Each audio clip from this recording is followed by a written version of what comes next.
mistidna distinti, Professor Raymond John, Sinjuri, grazzi l-għajtu dina l-istadina tal-lejla fejn ser ikunu qegħdin nagħmlu it-tnedija ta' ktieb miktub u riċerkat mill-Professur Raymond John li għamlilna ġim. Jiena nirringrazzja wkoll l-Akkademja tal-Malti li kienet propju l-moħħ wara dina it-tnedija ta' dana il-ktieb. U fakkar ħanibda mill-ewwel għax jien għandi soft spot partikolari għal Malta Trust Foundation, grazzi l-Eċċellenza wkoll li aktar tard tkun tista' tkellimna dwar anke l-ħidma li tagħmel il-Malta Trust Foundation li kull ktieb li llejla intom se takkwistaw mitul dan ser ikollu għall-ħidma tal-swieqa li tagħmel il-Malta Trust Foundation. Grazzi Eċċellenza tal-ħidma tiegħek. Il-lingwa Maltija aktar minn sempliċi mezz ta' komunikazzjoni hija l-qalba tal-identità tagħna. Hija storja, kultura u wirt li għaqqad ġenerazzjonijiet sħaħ. Il-ktieb il-ġdid tal-Professur Raymond John, The Legislative and Constitutional Development of the Maltese Language in a Historical Literary Context, għaz il-titlu twil profs għal dan għal-ktieb, joffri vjaġġ affaxxinanti tul l-istorja tal-Malti, mhux biss bħala lingwa, iżda bħala pilastru tal-Istat Malti u tal-iżvilupp nazzjonali tagħna. Għandna kelliema esperti, allura ma tantx ser paċ-paċien għalhekk illum nħalli f'idej il-Prof Kevin Aquilina biex jagħmel il-kantejn tiegħu li wkoll għandna id-daħla tiegħu f'dana l-ktieb. Prof, grazzi.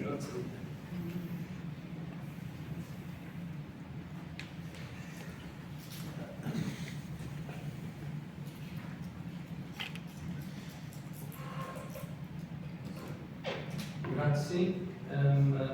Il-monografija tal-Professur Raymond John bit-titlu Stħarriġ leġislattiv u kostituzzjonali tal-Isem Malti fil-kuntest storiku letterarju hija l-ewwel waħda tat-tip tagħha.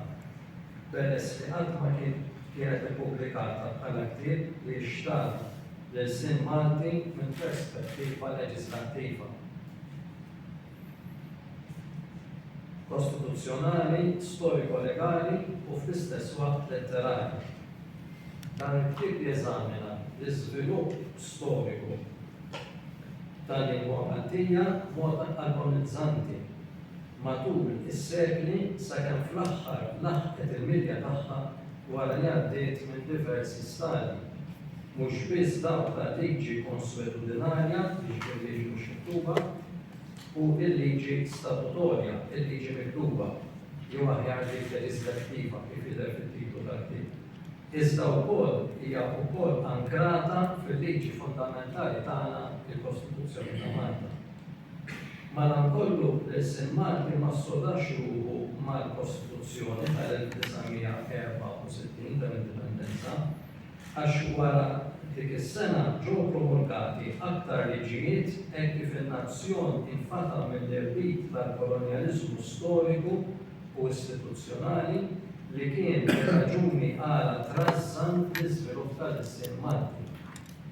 Dawn il-liġijiet taw spinta lill-istatus leġislattiv tal-lingwa Maltija u issa tlibser fih fosthom l-att dwar l-Isem Malti kapitlu 470 tal-liġijiet ta' Malta ġifieri il-liġi li hija twaqqaf fil-Kunsill Nazzjonali tal-Isem Malti.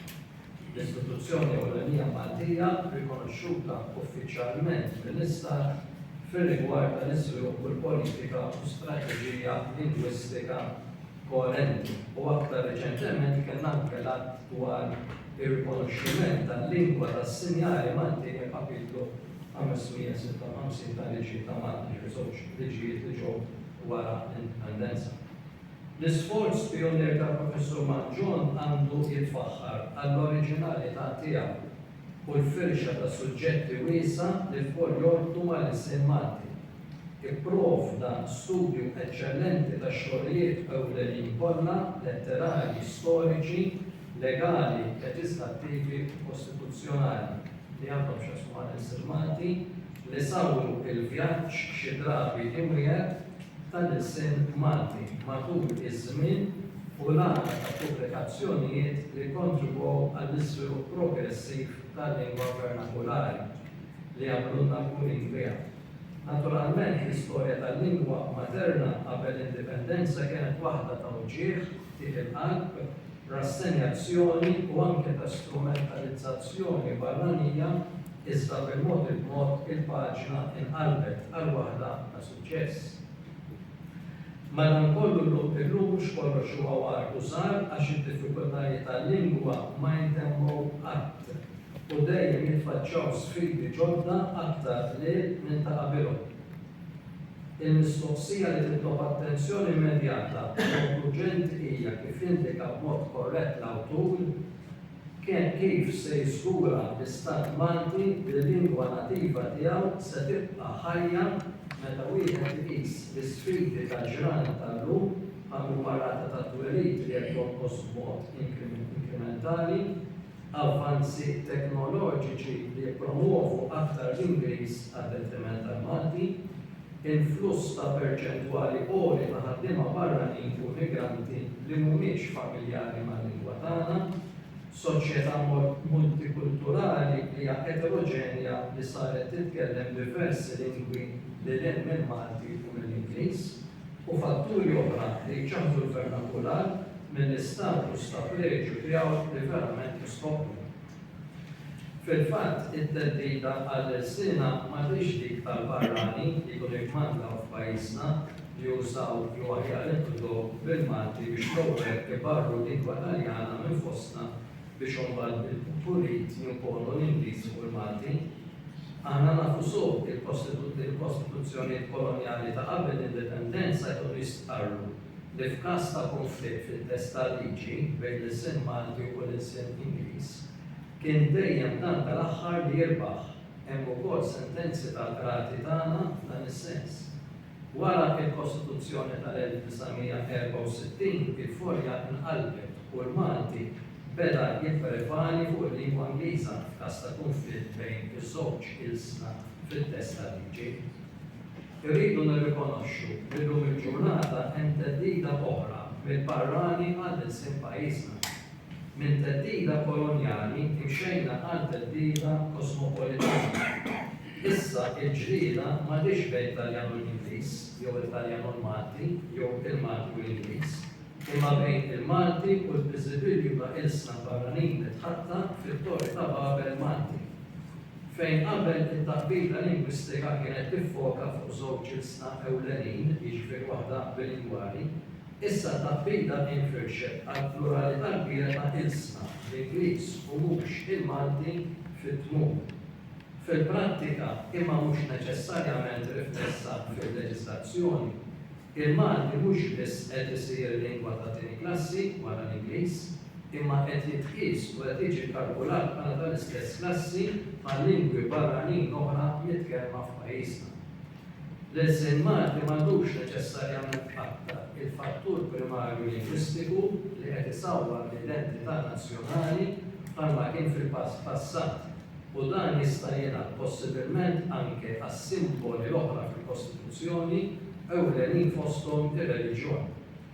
L-identità lingwistika għalhekk qed timxi fid-direzzjoni ta' stat plurilingwistiku bl-Ingliż fuq id-dimnet wara il-Malti u mbagħad l-ilsna l-oħra kollha li jsegwuhom. Dan naturalment għandu jkun ta' tħassib għall-gvern ta' pajjiżna.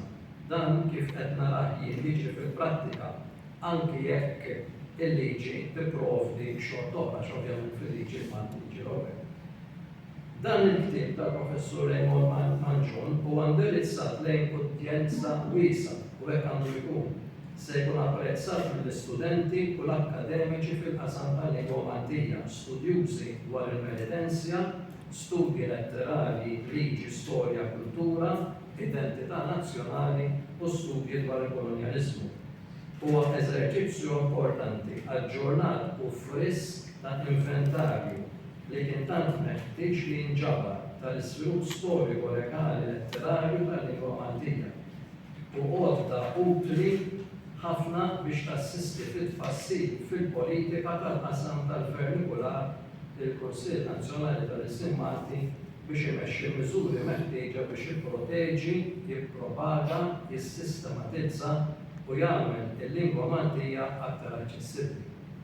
Dan flimkien ma' proposta lill-Parlament dwar x'għandha tkun it-triq il quddiem fir-reviżjoni tal-att dwar l-isem Malti biex bekk jiġi konsolidat ix-xogħol superlattiv bil-insemmi Kunsill beda jwetta mit-twaqqif tiegħu fl-2005 kif ukoll minn dak li sar u għadu isir sardu mill-Akkademja tal-Malti. Il-ktieb tal-Professur Manġon ma setax ikun ippubblikat f'ismin aktar idonju milli fis-sena li għaddiet meta Malta iċċelebrat il-viċenarju midħul fis-seħħ tal-att dwar l-isem Malti u twaqqif tal-Kunsill Nazzjonali tal-Isem Malti. L-antenati tagħna b'interess qawwi fil-vernikular xtaqu għalhom kollha u ħadmu għalih ħeġġa kbira. Sakemm fl-aħħar il-ħolma tagħhom twettqet anke jekk huma ma rawx iseħħ bħalma ġraru Abram li skont dak li naraw fit-testament antik qatt ma ra l-art minn weda.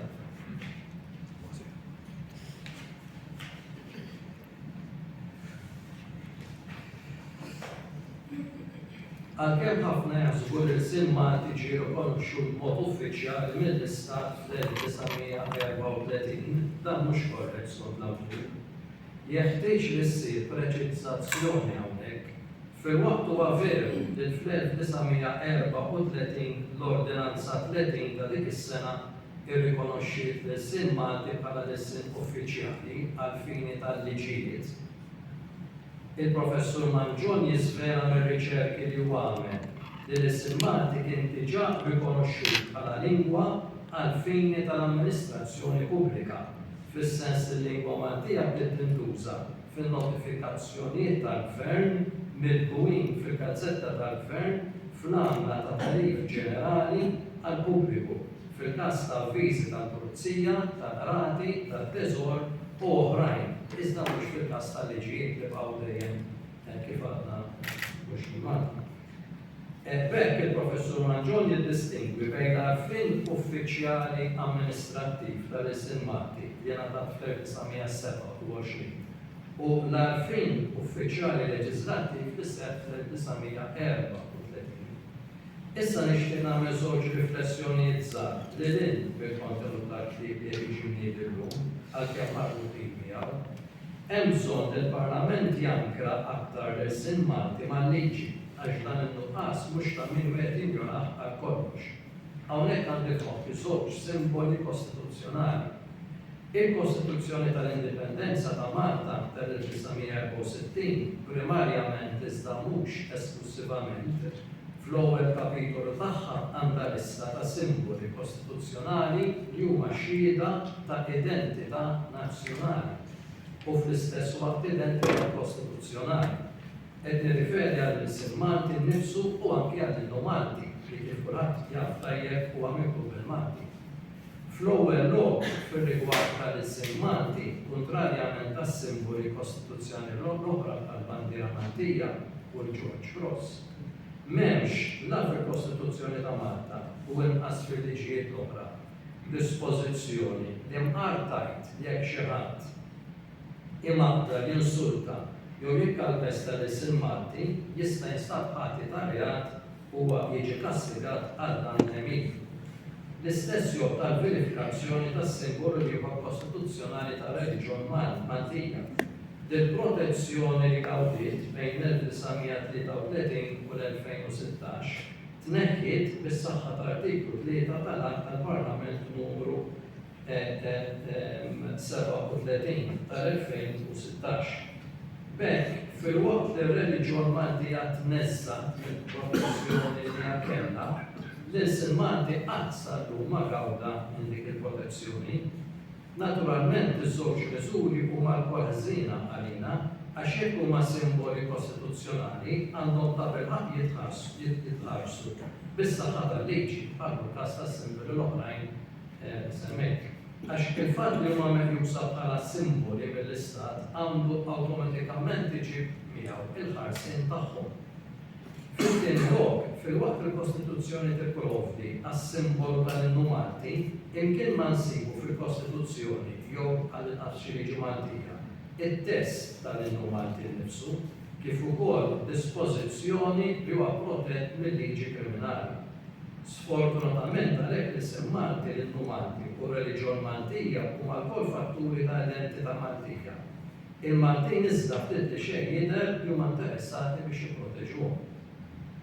Ngħidu aħna l-għarfien tal-isem Malti mhux qed jiġi impost bħala kondizzjoni mandatorja għall-loti ta' ċittadinanza Maltija lil barranin jew għall-permessi tax-xogħol għal ħaddiema li ġobdu fit-tul f'Malta. U dawn lanqas m'għandhom għalfejn ikunu jafu jitkellmu bil-Malti.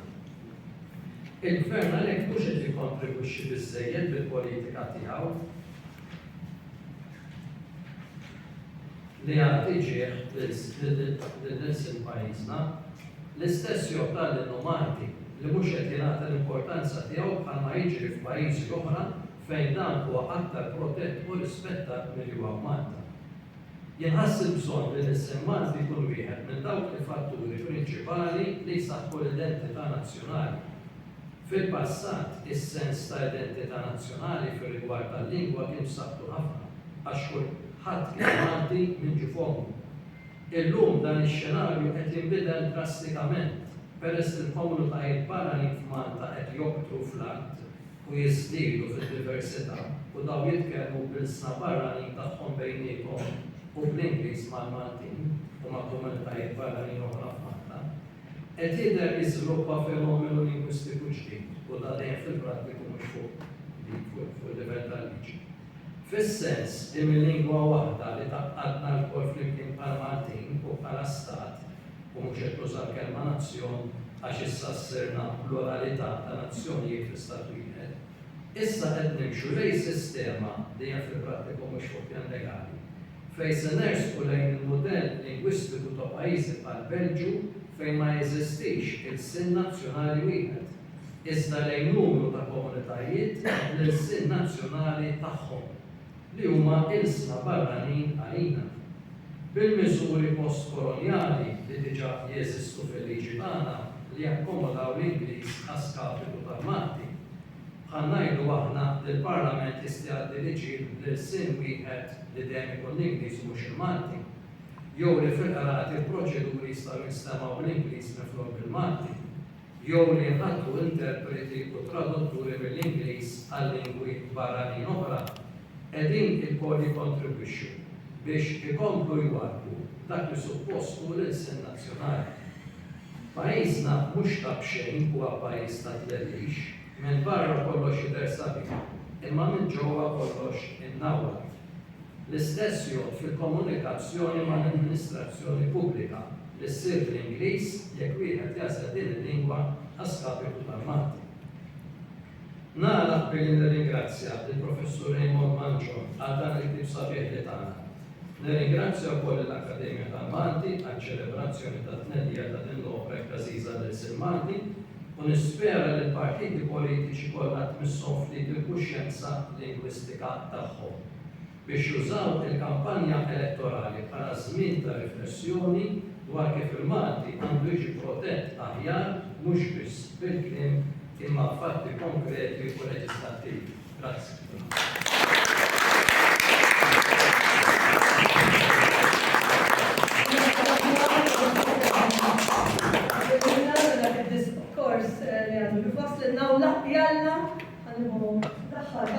Il-politiċi tagħna jarfu jieħdu dan il-messaġġ ta' li tiegħu ġi jkomplu għandna ovvjament nożlu tal-insin tan-trik tagħna. Nistieden issa lis-Sur Joe Borg li huwa segretarju tal-Akkademja tal-Malti, grazzi wkoll tal-impenn tiegħek biex ittellem is-serata tal-lejla biex tagħmel id-diskors tiegħek.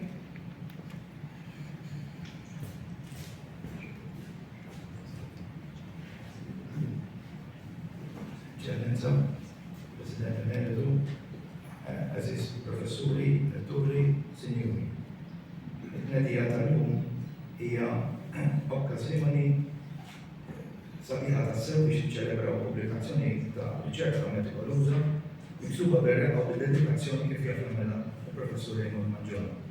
Aħna tal-Malti fraħna biha għax l-ewwel nett offri ħarsa friska lejn l-istorja tal-Malti minn enti leġislattiva. It-tieni din hija pubblikazzjoni li tiftaħ aktar opportunitajiet għal riċerkaturi u studjużi tal-Malti.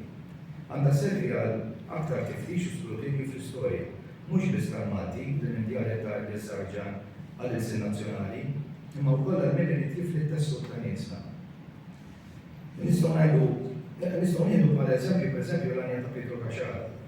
F'Italja kont preżenti għat-taħdita minn Dr. Rolfin Vella dwar it-Tat Elena u minkejja li għaddew 58 sena mis-sejba tagħha minn Patri Mikil Sadni u Professor Dr. Rettinger għadhom sallu jinkixfu ħwejjeġ ġodda dwar. Pubblikazzjoni bħal din toffri dan ukoll u għandha tħeġġiġna napprezzaw aħjar lil nafusna u l-identità tagħna. Professor Raymond John imħeġġeġ kif inhu għall-identità tagħna u riċerkaturi reali f'qasam bħal dan għax mhux biss huwa studjuż tal-Malti imma wkoll lettur fl-oqsma tal-liġi Maltija, b'mod partikolari tal-istorja legali u l-metodoloġija fir-riċerka legali.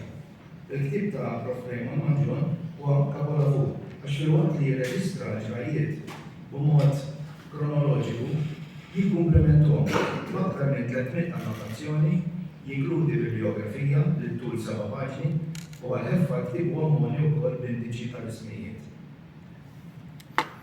Nieħu din l-opportunità sabiħa li nsemmejt lill-riċerkaturi li ħadmu qatih biex jiddokumentaw l-istorja tal-Ilsin Malti.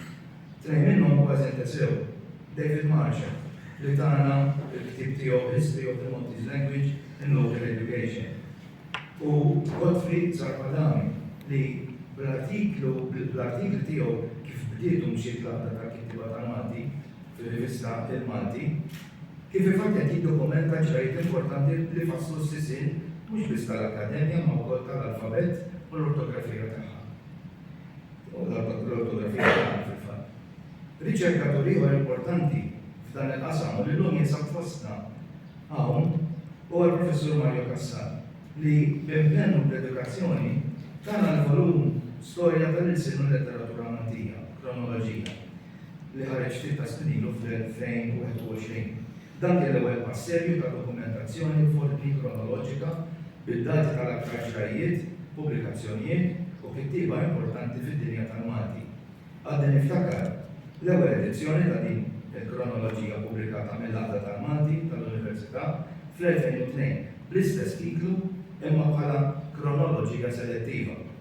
Il-Professor Cassar baqa' dejjem jaġġorna għal aktar minn 20 sena biex bil-pubblikazzjoni tal-2021 iċċelebrajna ċ-ċentenarju mit-twaqif tal-Għadda tal-Kittiba tal-Malti u għalhom il-100 sena tal-alfabet Malti bniedi mill-istess għadda. Mill-istess għadda fil-fatt storika tal-Ilsin Malti,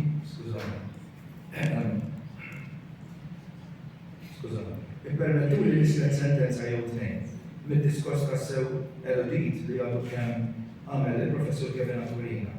Fil-bidu tad-diskors tiegħu refera għal mixja storika tal-Ilsin Malti bħala agonizzanti. Fil-fattu jgħidlek dan il-ktieb jeżamina l-istorja ta' kif żviluppat il-lingwa Maltija b'mod agonizzanti matul is-sekli. Kif ukoll nerġa' nikwotaħ vjaġġ imwiegħed. Aktar il-qudiem għalilna wkoll l-istorja tal-lingwa materna qabel l-indipendenza kienet waħda tawġieh b'tibel qalb, rassenjazzjoni u anke ta' strumentalizzazzjoni iżda bil-mod il-mod il-paġna nqalbet għal waħda ta' suċċess. Madankollu l mhux kollox huwa wartu żgħar għax id-diffikultajiet tal-lingwa ma jintemmu qatt u dejjem jitfaċċaw sfidi ġodda aktar li ta' qabelhom.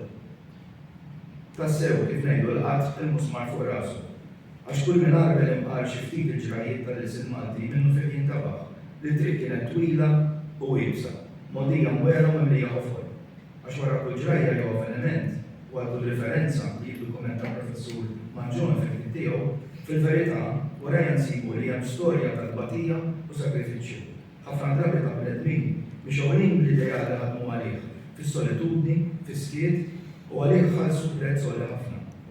Nafu sew il-martirju li għaddew minnu mis-sirietna biex il-Malti jinsab postu l-ewwel bħala sen uffiċjali mal-Ingliż u eventwalment bħala sen nazzjonali fil-Kostituzzjoni tal-Indipendenza u tar-Repubblika. Iva, kienet mixja agonizzanti u minkejja kull pass li jsir favur il-sinna, l-sfida tibqa', l-sfida tibqa' sura oħra, tibqa'. Għax għatem il-preġudizzju kontra l-Malti, għatem min jidillu li l-Olidu għandu jibarrihom il-Malti, għatem istituzzjonijiet, għatem skejjel, għatem ħwienet u stabilimenti u servizzi li jidlunhom li għandu jikkomunikaw mal-klijenti tagħhom u mal-poplu bl-Ingliż. Bil-konsekwenza li l-Malti jkun din il-post jekk mhux ukoll jitwarrab li soqgħat ma kien. Il-professor Kevin saħaq li l-lum ikkwota id-teddida li l-sinna m'għandix il-barranin fi kmat f'pajjiżna li jużaw jew għajja nibdew bil-Malti biex l-ewwel ibarru lingwa Taljana minn fostna biex ibadlu l-politiki jkunu l-Ingliż u l-Malti. Illum il-ġurnata hemm teddida oħra mill-barrani għal irsin pajjiżna. Minn teddida kolonjali mxejna għal teddida kosmopolitana. Imma f'fema tiegħi jew mhux fema ta' wieħed waħdu, l-għadu tal-sinna huma aħna stess. Għax minkejja repit li għamel il-sinna, l-għola fosthom li l-lum huwa mħares fost 24 il-sin uffiċjali tal-Unjoni Ewropea. Għajna nitnikru wisq biex nżommu fuq ġlidejn, għajna ma nħadmux tajjeb u saħansitna nikkalpestawh jekk mhux ukoll nisfu nużawh. Imma okkażjoni sabiħa bħal din, tnedija ta' professur Raymond Manġon, m'għandix isservi biss biex nettelbu fuq is-sitwazzjoni tal-Malti, għandha tkun okkażjoni sabiħa biex nfakru u nonoraw l-missirijietna. Lil dawk li bseru, ħeġġa, lubija, denu għaqal għarfu s-sigwiju l-kopor tal-irsin Malti. U għadaw għajidhom jistudjaw biex imbagħad mhux hawn li jibdaw tal-fema u brida samma wasluh lill-poplu tagħna fuq l-ogħla pedestal. Ma nafu bħadd li xejn id-demu għall-irsin Malti minnu dan, imma aħna nafu kemm il-bennejja tal-irsin Malti għalu fuq rashom u fuq ġieħhom u jekk ma xertux demmhom għasruh. Nistgħu nsemmu għad sabiħ ta' patrioti fil-ftit li għandna li minkejja b'sat il-ferroti baqgħu determinati fil-ħsieb u fil-fema tagħhom. L-ewwel wieħed li jiġi f'moħħna għandu jkun Michel Anton Vassalli. Imsaħħar kemm il-lingwa Maltija kienet għalima u sabiħa, kien iqis l-irsin Malti bħala simbolu ewlieni tal-kultura tagħna. Minn barra li niseġ grammatika u dizzjonarju Malti li għadu għadu salum ktibit li Malti, il-lexikon, xabtar xfik jafu li aħna u nikbu bil-Malti nkunu qegħdin fil-fatt nimxu fuq it-tagħlim li kien xandar Vassalli il-fuq minn 200 sena ilu. Waqt li Vassalli li qed jippubblika l-aħjar kolba tiegħu, Malta tlaqtet minn taqlib politiku kbir. Il-ħakma tal-Kavalleri ta' San Ġwan għal taħt il-Franċiżi u f'tem ta' ftit snin ġejna taħt l-Ingliżi. Vassalli mdawwal kif kien bl-Illuminizmu u għax kellu fiduċja kbira fil-Franċiżi ħallas prezz għali ħafna. F'Mejju tal-1797 Vassalli spiċċa arrestat wara li nkixfet konfuffa kontra l-Ordni tal-Kavalleri li hu kellu sehem fiha. Il-Kavalleri ta' fuq il-ħabsa l-ombru u għal-kemm inħeles man-niġa ta' kuljum f'Malta huwa spiċċa eżiljat mill-Ingliżi wara r-rewwixta tal-Maltin kontra Franċiżi. Il-Maltin kienu jqisuh bħala traditur. Għadda 19 sena eżiljat fi Franza u Spanja u meta ritorna Malta kien ftit u umiljat. Miskerra minn poplu Malti imna l-rajn tajba minn John O'Canfler, studjus Ingliż tal-letteratura u ex-diplomatiku. Fred kien ħabib tal-gvernatur u konvinċi ħalli daħħal il-Vassalli bħala għallim tal-Malti fl-Università. Il-Parla kien iħallas ilu Fred Nibud. Tajba jfakru li ftit xhur ilu d-Dipartiment tal-Malti u l-Akkademja ċelebraw għallu il-bidej sena mill-bidu tat-tagħlim tal-Malti fl-1825. Fis-stedina pubblikata fl-1927 fil-fatt Vassalli jitħaddem fuq il-ħtieġa tat-tagħlim u l-bżonn li l-Maltin jitkellmu bil-sin twelidhom. Bostu ma twissijiet li għamel, fosthom li l-bniedem li ma jiktibx għall-inqas bil-sienu u għama, u mhux imbagħad il-bima, u l-oħrajn jistgħu jmexxu b'suq kif iridu u joġobhom. Nisimgħu naqra sitta minn stedina minn Marika, grazzi. U minn sa fejn? Jew il-għaliex m'għandniex nikbu bħal-oħrajn. Il-Arbi bil-Arbi jikteb, bit-Taljan u sal-iswed li jinsab ġewwa l-qalba tal-Afrika lejn qatt ma ħareġ u l-qatt ra din joħra iżda jaqra u jikteb bil-sienu. U min kien dak li bleħ u hekk nieqes mill-għaqal bniedem mhux f'sensieħ li ġiegħ lill-missirietna ta' żmien il-bejniethom ma jiktbux bil-sien li fih twildu u bih jiftehmu. Min webbilhom dan? Ried li jagħmlu dak li ma jiġix minnu u qarraq bihom. Iżda b'nadi oħra mhux hekk. Barra minn hawn, kull fejn rajt u kull fejn dort, 11 sena fl-Italja u 19 fi bliet oħra, gżejjer u artijiet oħra, sibt ir-rajja, il-ħarrat, il-bdiewa, il-ħaddimin u n-nies ta' snajja kollha sibthom jafu jaqraw u jiktbu kulħadd bil-sien pajjiżi. Il-kol tarhom bil-kotba f'idejhom fil-knejjes, fir-raba, qalb l-imrieħel, fil-bliet, fl-irħula. Hawn biss ma rajtx dan. B'nadi oħra kien mal-tqajt ma' missirijiet li għajdu l-uliedhom la titkellimx l-sien ta' fejn Alla ħalqek u weldek. Iżda hawn rajt u smajt. B'nadi oħra l-ewwel bil-sienu imbieħ imbagħad isnu ħrajtani. Iżda hawn le, donnu maħniex bħal nies oħra. Fl-istess żmien fasal ġimgħa bil-protestanti biex jaqleb il-Vanġelu bil-Malti. Ta' xogħlu kien jaqla ħażar ħafna, issa fil-qalla li kien fiha kien iqis kull ħlas barka fis-sema. Ħaġa bħal din f'dawk iż-żminijiet kienet mill-aktar skandaluża, hekk li meta fasal il-miet ta' 65 sena, il-Maltin baqgħu jistmerruh tant li wara mewtu ġaħduhu nifna f'ċimiterju Kattoliku. U ħadd ma rid jieħu kera d-dar li kien jqgħod fiha. Illum dan il-patriot sfortunat nafu bħala missier il-Silmanti u l-lum insibu mhux biss kodba ma' wkoll monumenti li jfakruh b'qima. Imma r-riabilitazzjoni ta' Vassalli ħadet ħafna snin. Fl-ewwel ċentenarju minn-mewtu fl-1929 ħadd ma rid ifakru. U meta ra hekk, Duncan iddedikalu l-blib ta' Isepolcri ta' Ugo Foscolo li badder taħt it-titlu l-opera fl-1936. Dedikat lilu ta'. Sitta snin qabel fil-ħedem Malti ta' Settembru 1933 Duncan ippubblika l-sonett li Michel Anton Vassalli. Semmejna lil Duncan vittma oħra tal-preġudizzju lingwistiku. Wara snin twal jibdew jippubblikaw bil-Taljan fl-1912 Monsignor Paolgaria u Giuseppe Scatazzo parti tal-buħ jikbilhom poeżija bil-Malti għal-rivista b'isem il-Ħabib. U l-ewwel poeżija ta' Duncan bil-Malti fil-fatt nafu li hija quddiem xbija tal-Madonna li deret fl-ewwel ħarġa tal-Ħabib fl-ewwel ta' frar tal-1912 kellu 40 sena. Duncan kien ukoll wieħed mill-membri fundaturi tal-Aqda tal-Kittieba tal-Malti u mal-mem ta' Giuseppe Scatazzo parti fl-1927 ġie il-President tal-Aqda mbagħad editur tar-rivista Il-Malti. Mill-bidunet kien fost dak il-nukleu ta' awturi u edituri li wieġbu għas-sejħa ta' Franġiska Vercaruana biex titfassar sistema waħda għal-kitba bil-Malti u tkun tajba kulħadd. Dan ħsib seħħ fl-14 ta' Novembru tal-1920 meta 36 kittieb fosthom ġurnalisti u edituri iltaqgħu fl-Unjoni Kattolika San Giuseppe fil-Belt biex iwettqu l-ħsieb tagħhom tal-Aqda tal-Kittieba tal-Malti. F'dik il-laqgħa twaqqfu żewġ kummissjonijiet ta' tmien kittieba biex joħorġu bil-proposta għall-alfabet u ortografija tal-Malti. Matul is-snin li ħarbu tal-kwistjoni tal-lingwa fil-figura ta' Duncan, l-Aqda żammet id-distanza meħtieġa mill-partiti politiċi. Bħala qassis u l-istil prudenti tiegħu, Duncan dejjem fisser l-argumenti bil-kalma biex tinstab soluzzjoni għal problemi ortografiċi u fisser femtu dwar kif għandu jimxi l-ħsieb tal-letteratura bil-Malti.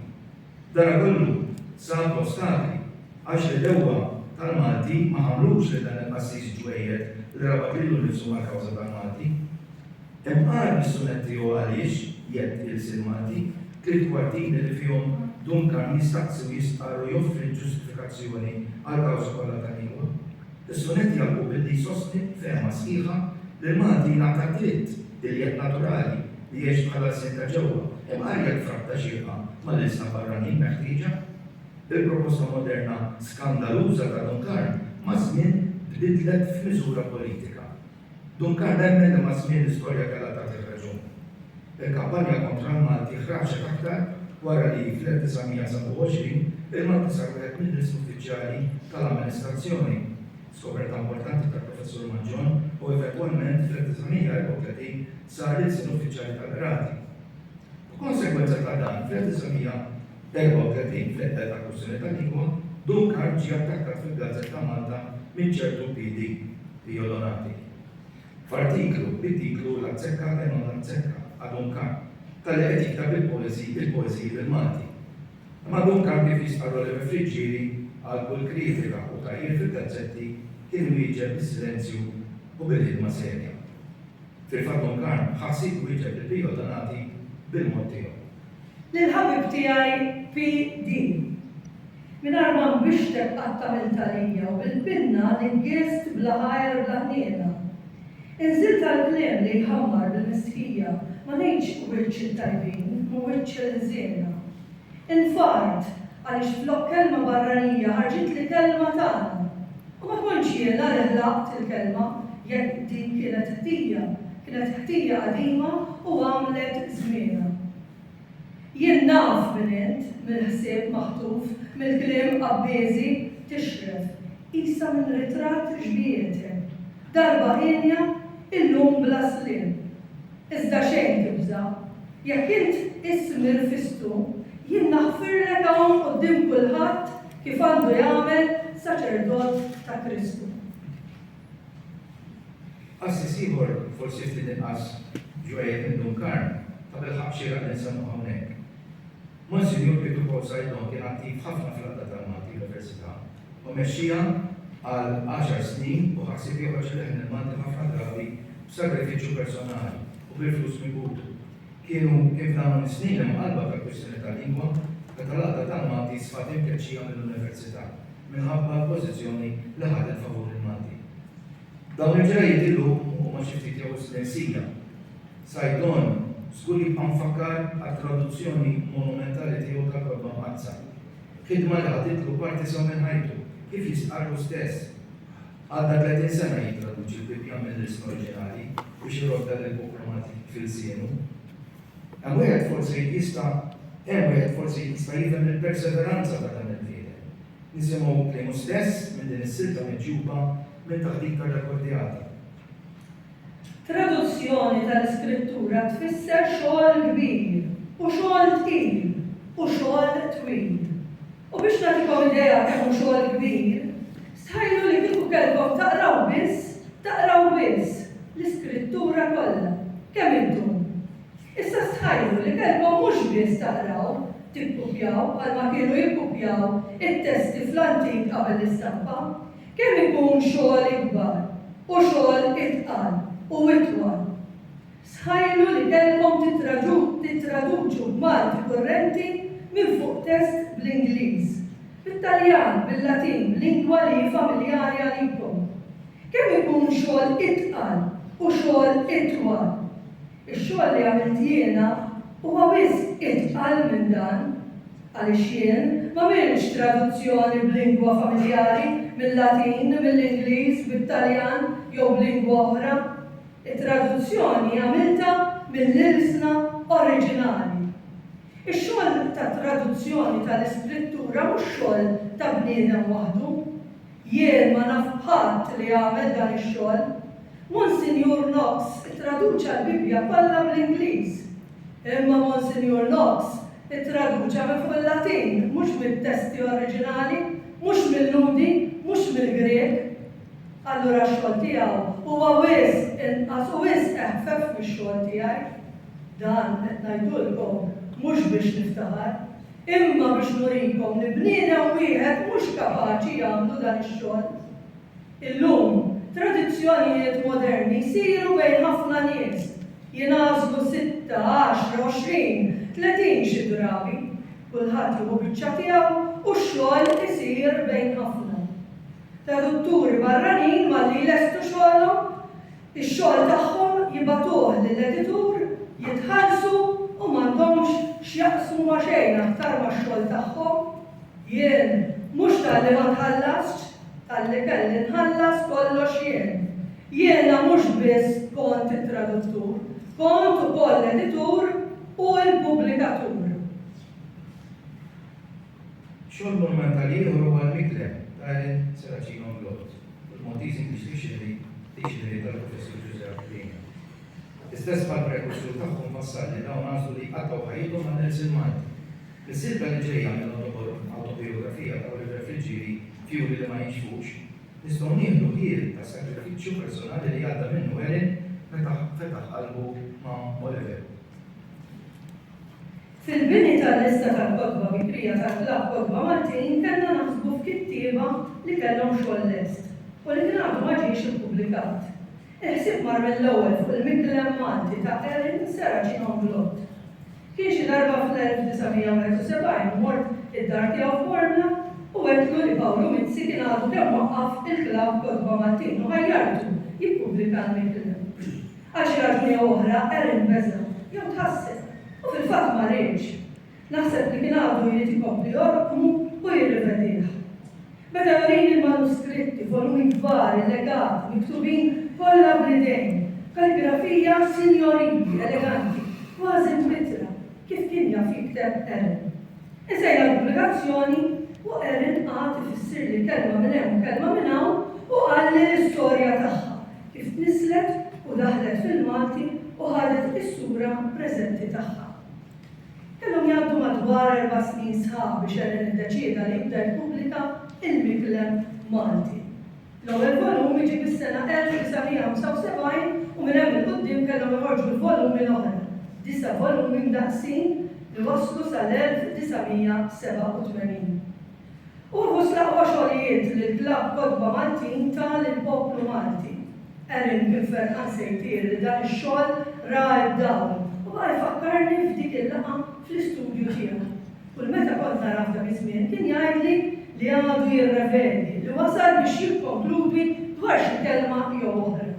Għalih kull kelma Maltija kellha il-biografija tagħha.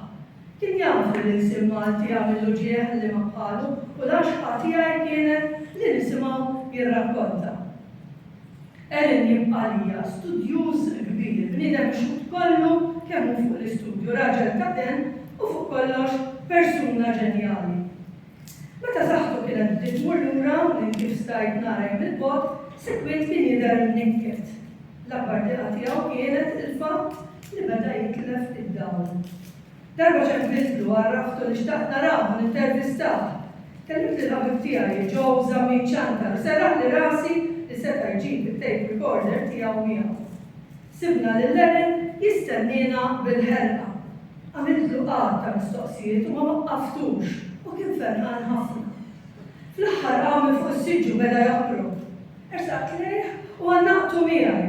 Stajt nintebaħ kemm kien olob, kemm kien qiegħed iħoss it-tmiem riesa bil-ħeffa. Waħda mill-abbużi komuni li ssir lill-kittiba Maltin hi li huma jfaħru lil xulxin. Impressjoni daqsxejn ġenerika li tista' tkun applikata għal kull qasam ieħor tal-ħajja. Ħadd ma jista' japprezza tabib daqs tabib. U l-ewwel tifhir lil tabib prominenti nistenna li nisimgħu minn tabib ieħor. U hekk ukoll il-kuntrarju. Kullum kif id-dinja għandi nisbu bija bejn il-kittieba jew bejn il-membri ta' xi qasam tal-ħajja li jistgħu jifhmu lil xulxin fit-tajjeb u fil-ħażin, wisq aktar minn ħadd ieħor. M'hemm xejn speċjali fil-ħajja Maltija ħlief li sikwit naħsbu li hi speċjali. Għalhekk ħassejtni nafu nista' nfaħħar lil Erin issa f'wiċċu li kien għadu ħaj. Min għandu wkoll jinqatt ma rajt ħlief rispett kbir. Kieku taf Oliver, kemm inħossni mnikket li mniex nara id-dawl aktar ħaġa li neħtieġ u proprju d-dawl naqasli karab. Waqt li bqajt li nħadnu miegħi. Ma nistax nara l-provi tad-dizzjonarju. Tibża xejn. Ix-xogħol tiegħek qatt jibqa'. Ma nistax nara, minix nara bħalissa, minix narak. Tibża xejn. Ix-xogħol tiegħek hu monument. Mhux kulħadd jaqbel miegħi. Ili snin twal nitkellem fuq l-ortografija Maltija, snin twal. Erin kien imweġġa li l-proposti tiegħu dwar il-qaqat ortografiċi ma kinux milquaj minn kulħadd. U għastenna li nkoll nimxi fuq dawn il-qaqat u jien kont fissirtlu li trid tkun l-akkademja li toħroġ ir-regoli biex ma jkunx hawn taħwit jew differenzi. Dejjem tennejt li l-kwistjoni ortografika, kwistjoni ħafifa fiha nifisha, tinħall mill-lingwisti b'mod li l-kittieba jsibu sistema tajba u lesta u milquha minn kulħadd. La darba l-problemi tal-kittiba letterali huma ferm differenti u wisq iżjed imħabbla.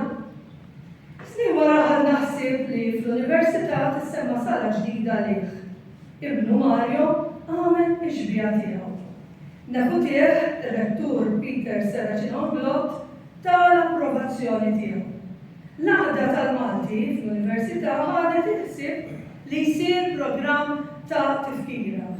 Imbagħad postijiet oħrajn fl-Università bdew jissemmew għal personaġġi Maltin. Kien fl-istess żmien li mill-uffiċċju tar-rettur ħarġet l-ewwel ċirkulari bil-Malti. Pażżajr, imma tant ħażmin biex sar. Għax hekk hi Malta. Oliver Friġieri wkoll kellu jgħaddi minn ħafna momenti ta' teħilħan. Ħafna snin qabel din il-qali kellu maħerin ta' żagħżugħ imħeġġeġ li kiteb poeżija bil-Malti għall-festa ta' San Publiu. U minħabba fija spiċċa qudiem ir-rettur tas-seminarju dak iż-żmien il-Monsinjur Alberto Pantalleresco. Nisimgħu dis-silta ħelwa miktuba minn Oliver fil-biografija, fl-autobiografija tiegħu Fjuri li ma jixfux. Kont waħda mill-aħħar klassijiet tas-seminarju. Għalija kienet ħodwa bħall-oħrajn, sakemm nistema' tisbita ħafifa fuq il-bib tal-klassi. Daħal Toni l-bomba, u għamel sinjal bla klim lill-għallim li kien għadu għaddej bil-lezzjoni. L-għallim waqafu sħabi kollha dawru wiċċhom biex jaraw minn ġin. Friġieri, għaw xi friġieri f'din il-klassi? Għal Oli Toni l-bomba. Iviva wieġeb l-għallim, u għaliex iridu ir-rettur. L-għallim ħares lejja biex jagħtini s-sinjal noħroġ. Sħabi tal-bank tħarku minn posti biex inkun nista' nagħti u jien maħsud qomt minn posti u mxejt il-barra. Ejja miegħi, għalli Toni l-bomba. Ma kellix kuraġġ nistaqsi għax-xried u stajt nofsor li lanqasu ma kien jaf. Dmiru kien li jwassal il-messaġġ. Imxejna tnejn tul il-kurutur wiesa, Olin u qudiem u jien warajh nipprova nlaħħaq miegħu. Irranġajt xagħri drittajt l-ingravata u farfart istintivament il-pavri tal-ġlek. Ħassejt roda titqawwa ma' ġismi kollu u triq lejn il-kamra tar-rettur ħassejta qasira u twila fl-istess ħin. Kulħadd kien jitwerwer il-Monsinjur Alberto Pantalleresco. Qatt ma rajnieh jitkellem, għajla konna nafu x'leħen kellu, iżda d-dera tiegħu kienet iġġibilna sens ta' rispett, qima u biża'. Raġel sajjar aktar xoxxol, xaru abjad qotna u mimli, nadif xummiema. Kien jimxi dritt daqs xema fuq ir-roti, bidejn it-tnejn imniżlin l-isfel bla ma jċaqel u xejn mal-mixja. Figura militari li tidher fost ftit li xejn u dejjem il-mod. Min kurutur wiesa kien jażel l-ispazju ta' mal-ħajt biex jimxi donnu kien qed isegwi id-direzzjoni tal-madun. Ħarstu kienet mixkuta dejjem quddiem lejn xiem kien li ma jidirx. Kellu xeħta ta' statwa ħajja ta' dixxiplina. Biċċa mis-sigriet tiegħu kienet li ma kienx jidher fostna wisq.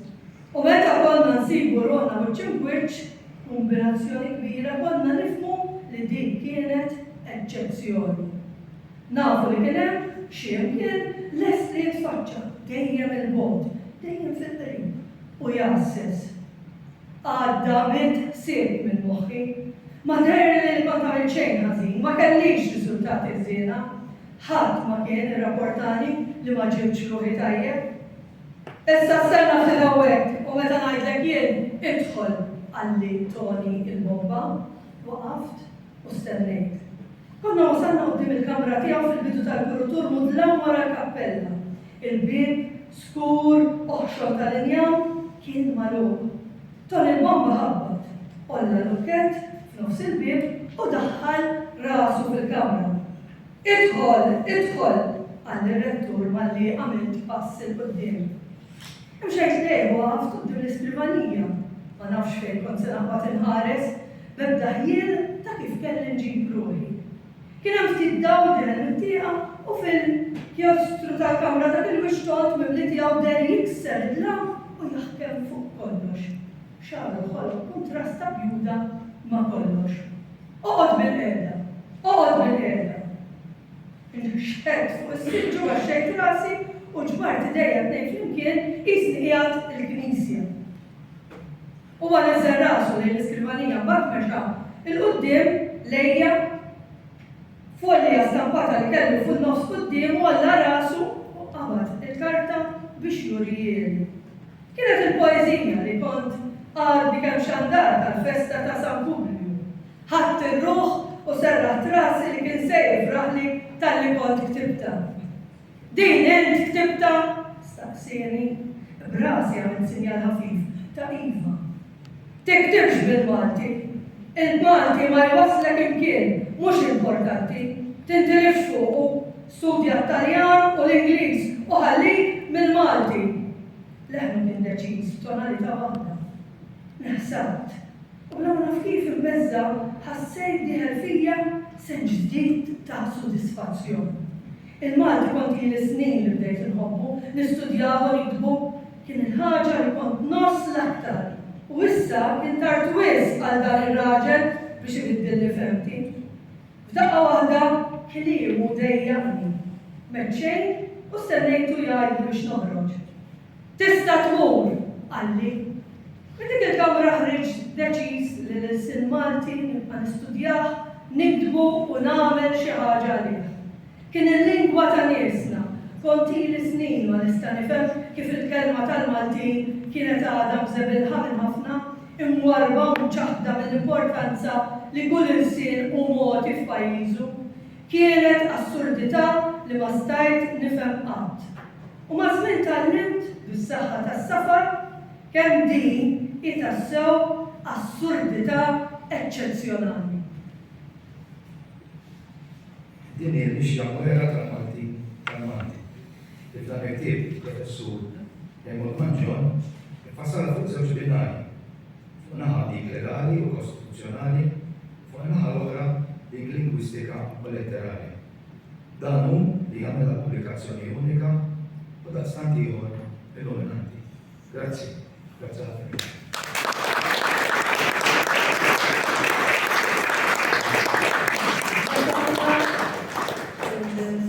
John Borch mill-Akkademja tal-Malti, segretarju tal-Akkademja, grazzi dak id-diskors impenjati fil-mezz u anke għattislet dan il-ġimieri ta' kitbiet ta' missiriet ta' kien sejbulhom, grazzi ġdid.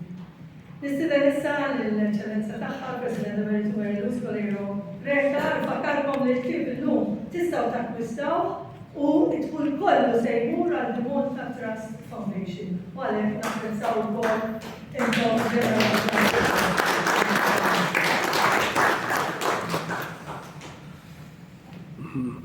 Posti se nitkellem mod fiera li jiena wara dal-ġmiel ta' diskors sabiħ tiegħek professor Aquilina mbagħad il-ġmiel ta' skritt li ħejja ġew fil-frattjana biex mbagħad ukoll nżejjed mill-mod ta' kif tipproġetta mill-aħjar mod possibbli Malika.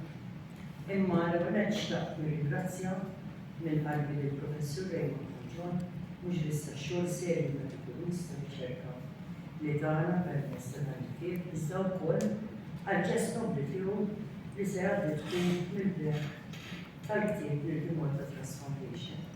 Malta Trust Foundation illum għandha xi proġetti soċjali li jiffukaw fuq bażikament jisu tliet temi, tfal żgħażagħ b'diżabilità, il-kwistjoni tas-saħħa mentali u l-mental well-being, mbagħad fejn tfal u żgħażagħ speċjalment dik li hija parteċipazzjoni ġifieri biex fil-proġett partikulari tagħhom jitħeġġu jipparteċipaw u jagħmlu imma wkoll mill-aspett ta' edukazzjoni formali u mhux formali. Mbagħad il-proġett il-kbir ta' Tasawra li huwa wieħed l-ewwel ta' xogħol tiegħu mhux biss pajjiżna ġifieri ma fir-reġjun u għaldaqstant ġifieri Professur Manġon dak li se jidħol għandna spazju kbir fejn nistgħu inħedu wkoll verament l-insilimali. Kif diġà tqal ħafna bil-dar li ma ngħidx bejkom il-vjaġġ tal-Malti biex iseb post l-isna uffiċjali ma kienx faċli smajna mixja ħafna dettalji żew wkoll ħafna riflessjonijiet tal-nies li jaħdmuha huma stess. Kif nafu kienet mixja twila jibsa minn sfidi u sagrifiċċji li tirrifletti bl-aktar mod ċar l-istorja tagħna bħala poplu. Lejn is-sovranità tagħna tan-nazzjoni. La dubju ta' xejn hija li il-fattur li sawwarna bħala-nazzjoni għax issa ma' George Bush ġie rajt identifikati għax konna ċaħadna biex dal-ewwel ma żgur li ma jiena ma kostniex identifikati ma' George Bush kien xi ħaġa li forsi ftit tibda fil-grupp li identifikaru ma' Malta u mal-Mediterran l-ewwel għaddejna minn żminijiet korob fejn il-ħakki barranin mhux biss ikunu jiddominawna imma wkoll jillimitaw il-ħsieb u jkissru t-tama tal-antenat tagħna li xi darba jkunu rajwa fidejn, ġifieri rajna fidejna u smajna ġifieri f'ċertu dettalji. L-istorja tal-sinna tixjed proprju ta' kull. Sfortunatament dan it-Teżor Nazzjonali tagħna għadu sal-lum jifaċċa sfidi reali. Kull min ħobb il-pajjiżna u l-istorja tagħna bħala nazzjon ma jistax jinjoraha. U l-professor kien magħmulna b'saħħtu ħafna biex jindelaqat. Il-ktieb tal-professor Rejni Manġon jagħtina perspettiva rġida u importanti għaliex jaqbad il-ġrajja tal-Malti mill-lenti legali u istituzzjonali flimkien mal-istorika, lingwistika u karatterali. U dan jagħmlu b'mod assoltu intelligenti u bilanċjat fejn qiegħed kull pass leġislattiv fil-kuntest propru tiegħu. Imsaħħaħ b'avvenimenti u pubblikazzjonijiet matul is-snin. U r-riżultat huwa proprju din ir-riċerka importanti u interessanti li tagħti għarfien profond u dan minkejja li t-titlu tal-ktieb jista' jagħti l-impressjoni li hu ktieb tqil u strettament akademiku. Ma jidher twil ġifieri. Impressjoni ta' xi ħaġa speċifika. Imma fimt imma wkoll anke fil-ħin li l-għażla li għamlu professur Manġon li joħroġ dan il-ktieb l-Ingliż probabbli mix-xewqa li jitlaq li l-udjenza tkun ħafna akbar li forsi kieku ġie pubblikat bil-mati. Però għandna l-opportunità, professor Manġon, dan li għandu bżonn ieħor introduzzjoni wkoll għall-Malti. Għax ħassra biċċa xogħol bħal din ma tkunx maqluba għall-Malti wkoll. Dan il-ktieb huwa xhieda opra tal-ħidma profonda tal-professur Manġon. Aħna dar insibu bħala l-doktor Sajt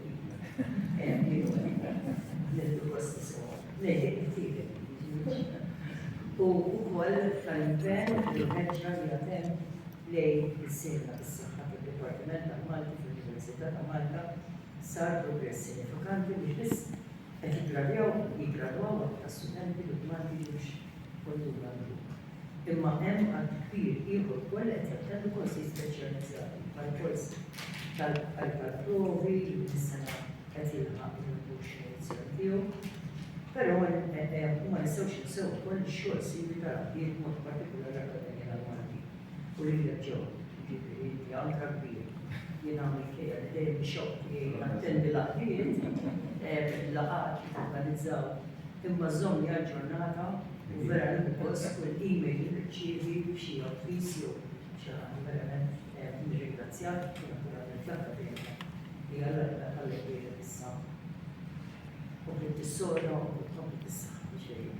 U dan minkejja riżorsi limitati imma l-Akkademja tagħmel dedikazzjoni kbira. Dan kollu qed jingħataw. Issa dan ma jfissirx li nistgħu nserħu u smajna li ma żewġ l-istħarriġ li sar f'dawn l-aħħar snin jagħtina stampa li tidher inkoraġġanti għaliex tqal is-seba' u l-90% jgħidu li l-Malti iżda meta nagħmlu aktar fil-fond naraw indikaturi oħra li għandu mażluba diġà kien hemm aċċenna jien. Dan il-persentaġġ ta' 97% huwa marbut ma' dawk li għandhom ċittadinanza Maltin. Iżda ma żewx ninsew li f'pajjiżna llum wieħed minn kull 5 persuni huma mhumiex Maltin. U l-ħtieġa għal ħaddiema barranin fl-istess ħin irridu niftakru wkoll li f'Malta għandna waħda mill-anqas rati ta' fertilità fl-Ewropa. tfal naqsom iktar nies biex fl-aħħar mill-aħħar ma jidru kif jaħdmu għalina, imma dawn ma jitkellmux bil-lingwa tagħna. Aktar minn hekk ir-riżultat Malti fil-fatt illum qed naqas. 77% jużaw biss Malti u noqshom biss fuq il-post tax-xogħol.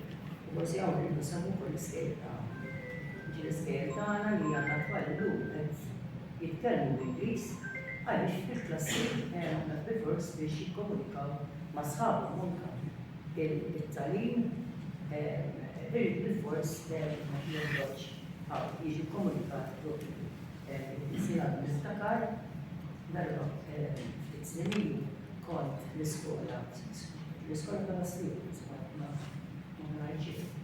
U niftakar l-għalliema kienu li jisu x-xokk kienu overwhelmed u xokk li b'dak jisu minn sena allura kellhom jaħelbu biex jitkellmu bl-Ingliż għax tant kien hemm influss qawwi ta' nies ta' tfal li ma tridux Malta li biex jikkomunikaw magħhom dak waħda huma stess l-għalliema stess li kienu jużati jitkellmu u jikkomunikaw it-tagħlim bil-Malti rridu wkoll bżonn jaġġestjaw ġifieri naħseb wara it-tfal. Però xi ħaġa li jgħiduli ħafna il-ġenituri hija l-tfal tagħhom qed il-lingwa Ingliża hija aktar faċli għalhom il-lingwa għalija minħabba dan l-influss issa.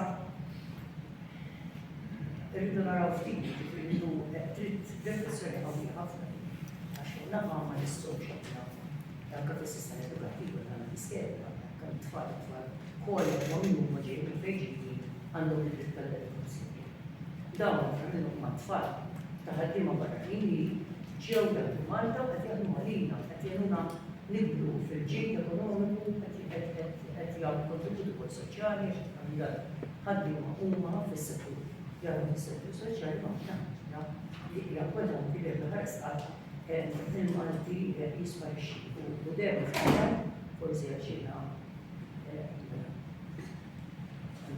l-Irlanda lura dejjem jiġi li dak Franza u ġieli dejjem naqgħu partner tagħha ġralu l-Irlandiżi dawk fil-lingwa. Ġifieri meta tiġi titkellem ma' ħadd ma jitkellem bil-Gejl, kulħadd jitkellem dal-aċċent stran. Sorry. Għandu problema biex nifhem kultant se għedha dawn il-ħdejn tifla. Imma bl-Ingliż il-bażiku huwa prinċip dawk tifhmu il-lingwa propria. U allura anke irridu nagħmlu t-tfal ta' dan il-pajjiż illum jgħixu f'dal-pajjiż, speċjalment huma dawk li twildu ġew suppost hija naturali li l-lingwa Maltija hija l-lingwa tagħhom kif ħanittakiljaw u hemm bżonn tassew li nagħtu forzi ukoll rieda politika ma narawux xi ħaġa esajd xi ħaġa fil-ġenb imma hija xi ħaġa li hija ta' importanza kbira. Jien dejjem ukoll il-lingwa tagħna ukoll hija rifless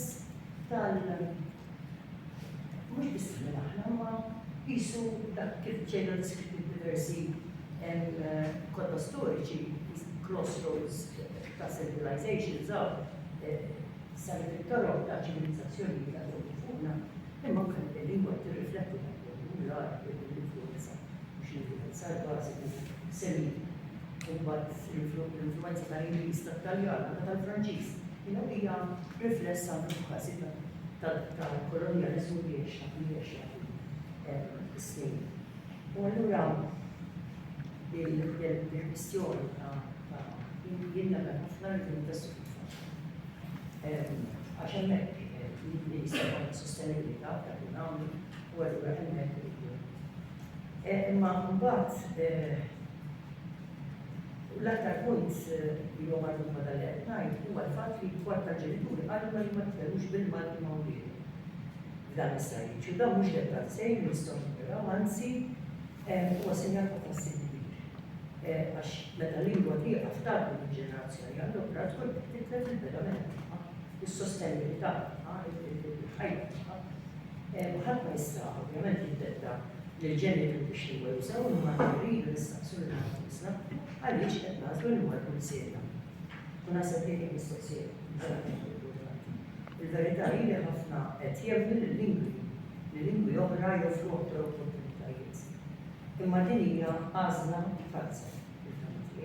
M'hemmx għalfejn biżgur li m'hemmx għalfejn inħasbu bejn Malti u l-imbuħna nissu u għandna nagħtu lil-bniedna tnejn. Fil-każ bekk ma kunux qed inċabbuhom mill-wirt tagħhom imma qed insaqquhom bodda doppja l-identità tagħhom u l-opportunità li tagħtihom il-bilingwaliżmu. L-evidenza xjentifika tixhed li l-bilingwaliżmu issaħħaħ l-iżvilupp mentali u jiftaħ aktar opportunità. Għalhekk irridu nibqgħu nisħu li l-Malti għandu valur u mhux valur sentimentali biss, imma valur reali u prattiku. U nagħlaq bil-report tal-Peter Paul Sandron meta qal il-Malti jibqa' jiswa kemm ilu ħaj. U jiswa daqskemm jiswa kull sirju.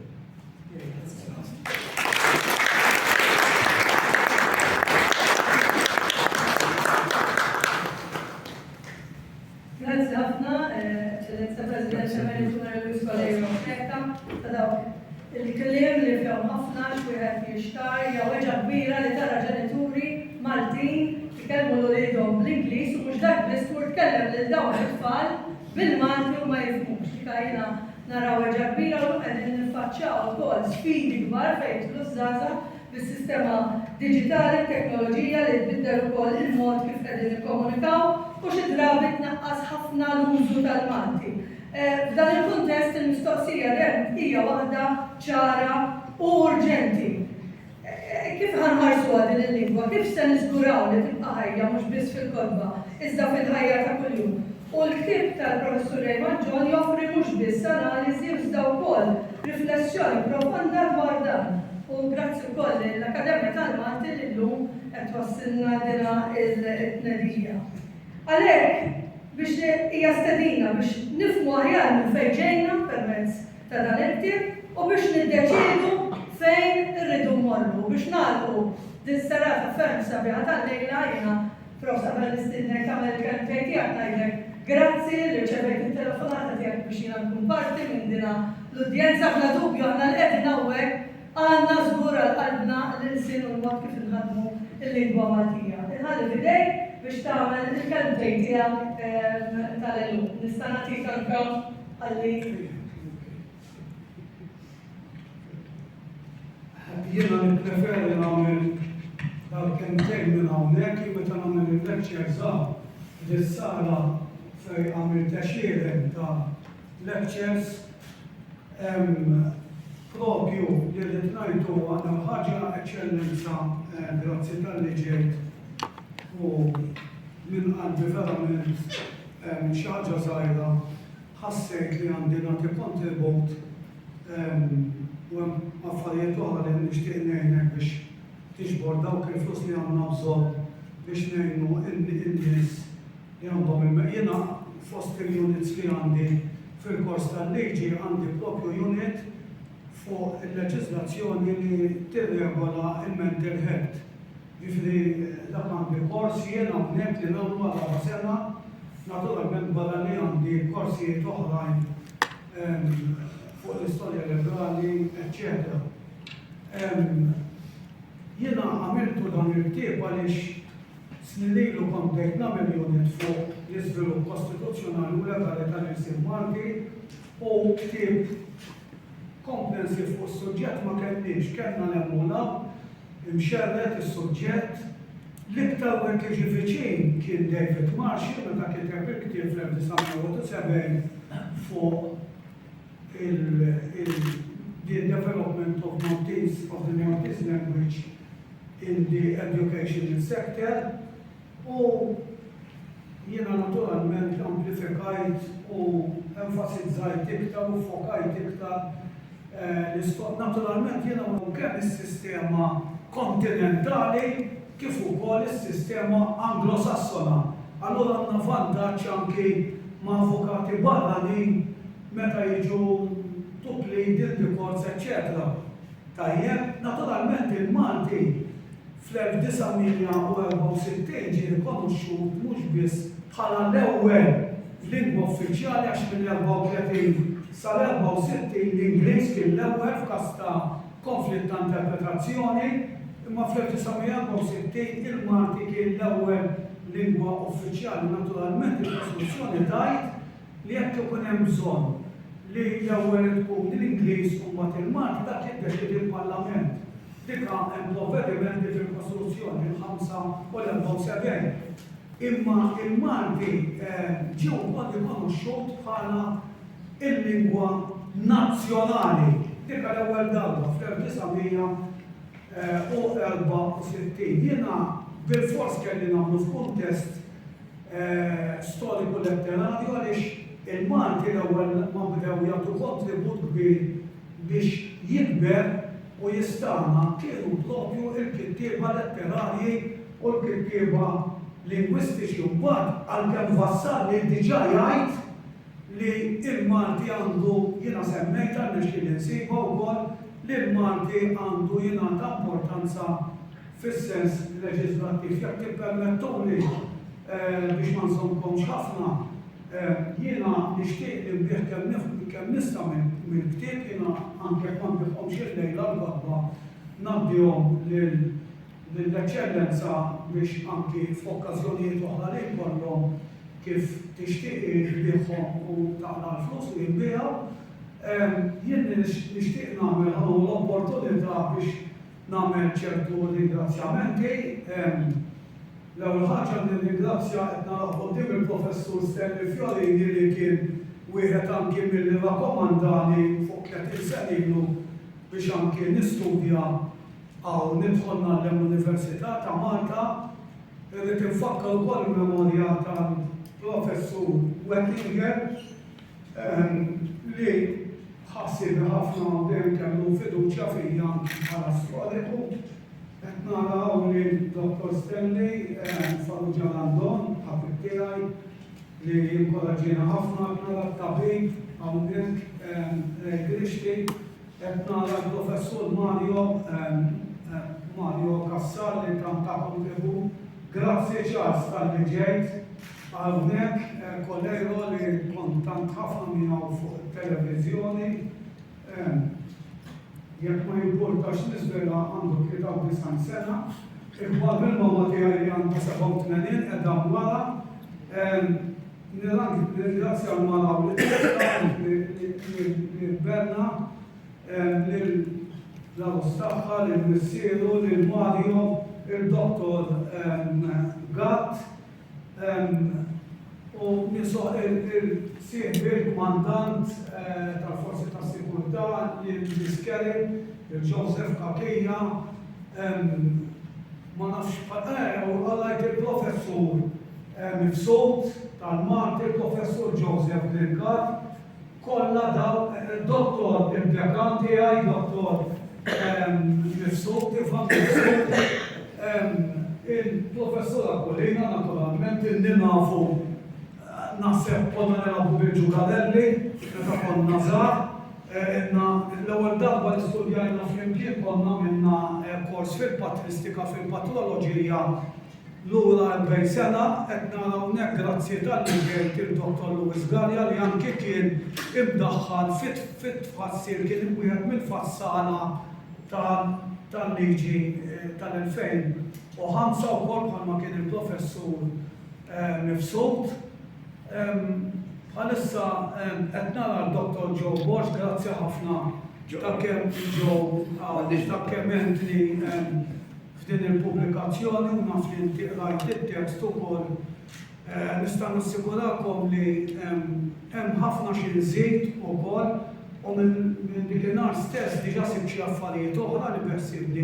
Dan huwa l-ewwel titbieħ biex ngħidlek tal-ktieb l-ewwel darba li ġie mitbuħ u l-idea hija li kull sena jew kull sentejn naġġornah u nagħmlu iktar profond mill-jum. Skużawni jekk mhux qed nara nies oħrajn qed nara l-ħabib tiegħi Charles De Battista, nafu f'affarijiet oħra lil Mario. Aħna Malta tiskanta żgħar kemm aħna żgħar, kellna ħafna deċiżjonijiet li kienu biex ngħidlek il-first. Jiena anke kontent nitkellem anki fil-pojiet, eċċetera, anke politiċi jgħidulek Malta fl-1839 konna t-tieni pajjiż ġel Ewropa li kellna l-freedom of the press, il-libertà tal-istampa. Fl-1839, ordinanza numru 4. Għallaj, jekk mhux l-ewwel waħda. Għandna kellna wkoll bħala universal suffrage ta' il-vot tal-mara fil-Kostruzzjoni McMichael tal-1947 l-istess kienet waħda mill-ewwel li fejn mara innotat id-dritt tal-vot. Ġifieri Malta konna ħafna naħsbu li ma nkunux avvanzati f'ħafna affarijiet.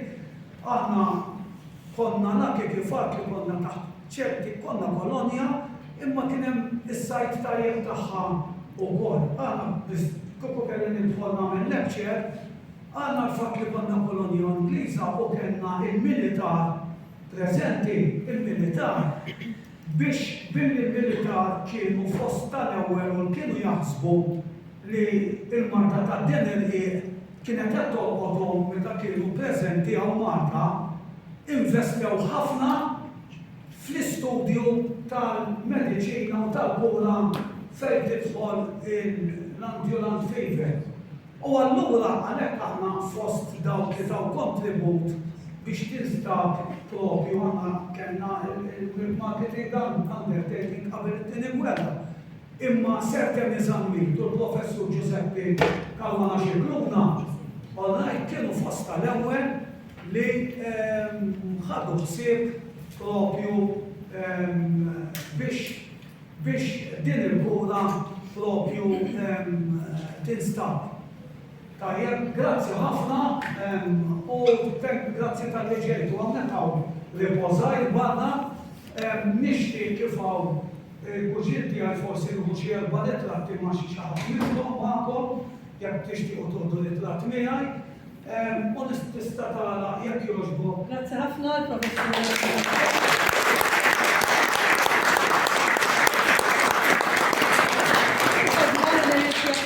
Kopja lejla anka jista' ukoll jakkwista l-firmati għal-prof. U għawek għandna stedinkom grazzi James Cater nistgħu nġorbu xi ħaġa flimkien u nkomplu niddibattu u niddiskutu. Grazzi ħafna li